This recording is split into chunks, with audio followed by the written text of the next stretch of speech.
तो दुर्योधन को यहाँ अक्षुणी सेना मिली, भगवान ने धर्म का साथ दिया, पांडवों का साथ दिया। 18 दिन तक युद्ध चला। 18 दिन के युद्ध के पश्चात 99 पुत्र धृतराष्ट्र के मारे गए। एक पुत्र जिनका नाम है दुर्योधन, जिनकी जंघा टूट गई है, किसके प्रहार से? भीम की गदा के प्रहार से जंघा टूट गई है। अधमरी हालत में रणभूमि में कराह रहे हैं, पीड़ित हैं, चिल्ला रहे हैं कि कोई मेरी रक्षा करे, कोई मुझे पानी दे। उसी समय द्रोणाचार्य के पुत्र अश्वत्थामा आते। अश्वत्थामा दुर्योधन से मिले। दुर्योधन को कहा कि मित्र बताओ तुम्हारी क्या अंतिम इच्छा है, क्योंकि तुम ना तो मृत्यु को प्राप्त हो रही हो, ना तुम्हें जीवन दान मिल रहा है, तो तुम्हारी जो अंतिम इच्छा है वो मुझे बताओ, मैं जरूर पूरा करूंगा।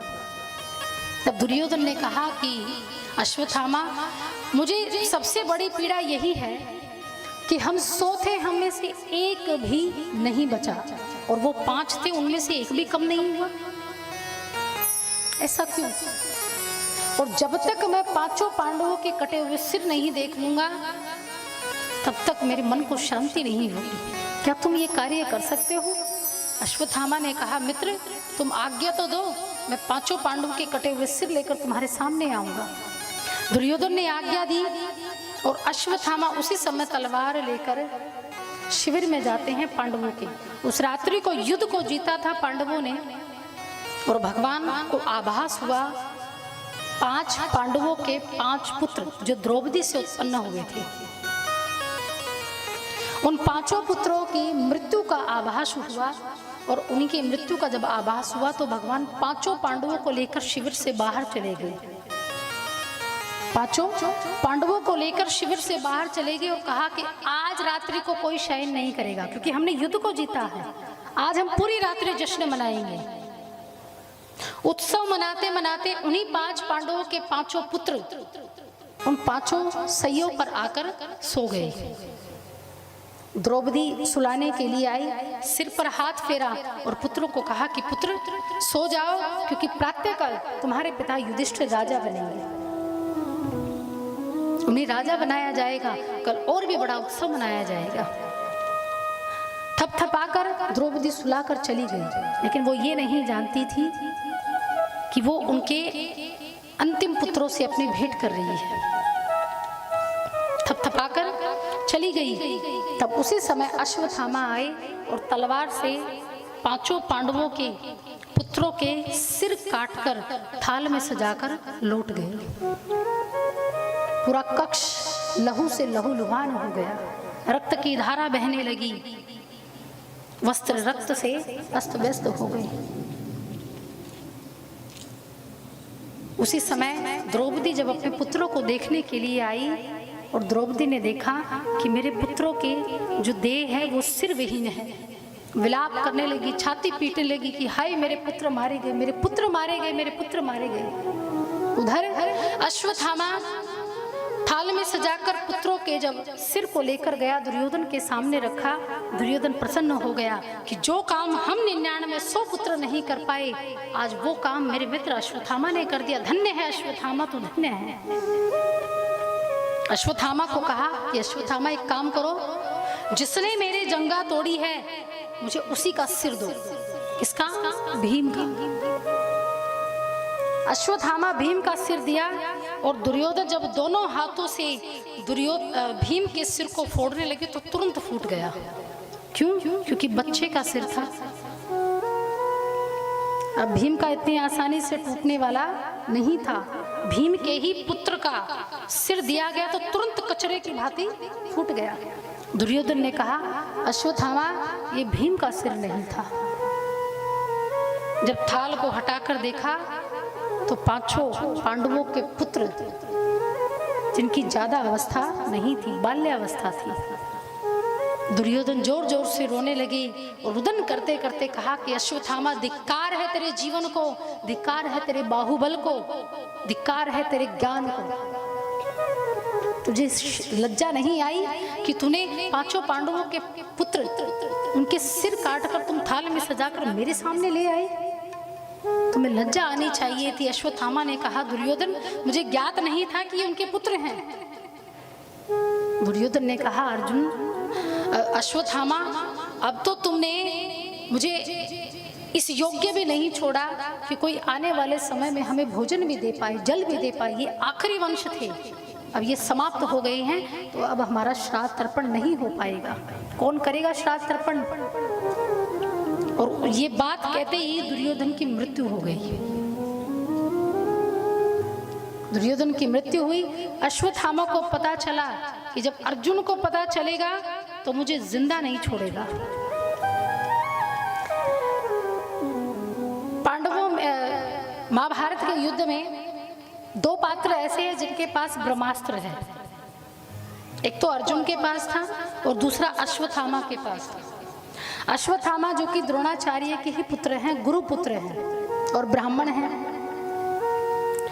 दो के पास ब्रह्मास्त्र हैं। अर्जुन दोनों विद्याएं जानते थे, ब्रह्मास्त्र को छोड़ना भी जानते थे और ब्रह्मास्त्र को बुलाना भी जानते थे। लेकिन जो अश्वत्थामा जी थे वो ब्रह्मास्त्र को छोड़ना तो जानते थे लेकिन वापस बुलाने की विद्या नहीं जानते थे। तो वही अश्वत्थामा ब्रह्मास्त्र छोड़ते हैं अपनी रक्षा करने के लिए, अर्जुन को मारने के लिए।